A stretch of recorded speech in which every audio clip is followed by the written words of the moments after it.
Hello guys, in this video I'm going to show you how to use the online advice feature in the Parents application. But first I wanted to tell you that don't forget to subscribe, because at 100,000 subscribers I'm going to show you my whole YouTube revenue statistics and growth strategy, how you can make money online. So let's jump into it.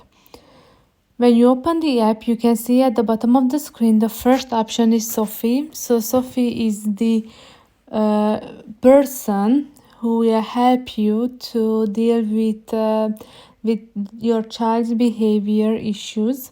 So she will give you advice regarding the behavior that your child is showing.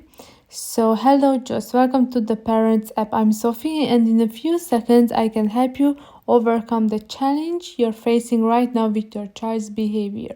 Let me tell you a few things about myself. Example of questions I can answer: how can I calm my 2-year-old? What do I do when my kid doesn't want to eat? How can I make a 5-year-old child understand that they can't bite or hit? Let me tell you what I can do for you. I can only give answers about parenting. I can expand on previous answers if you need more information. You can send me questions in audio format. And finally, you need to know my limitations. Some answers may be inaccurate. Occasionally, you may get wrong or inaccurate answers.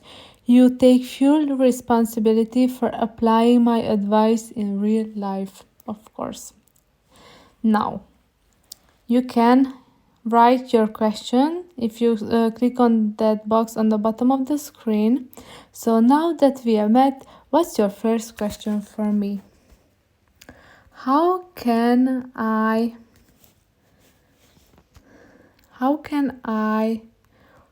calm my 1-year-old child? Let's see. The answer: dealing with a distressed 1-year-old can be challenging, but you can certainly implement several strategies that may help your child calm down and feel secure. 1. Respond promptly to your child's needs. This doesn't necessarily mean instantly meeting every demand at the first cry, but recognizing and addressing their needs as soon as you can in a calm and nurturing manner. This gives your child a sense of safety and security, and so on. And it says that here's a webinar that might help you find the answer to your question. That will be on Thursday. You can see the time: 4 steps to calm you and your child during tantrums, hitting or yelling hurtful things. So I think that it's really good, and if you are a parent that would love some additional information or some confirmation or some tips, this application is really great for you. I hope this video was helpful for you. If it was, please consider subscribing, and see you in the next one. Bye bye.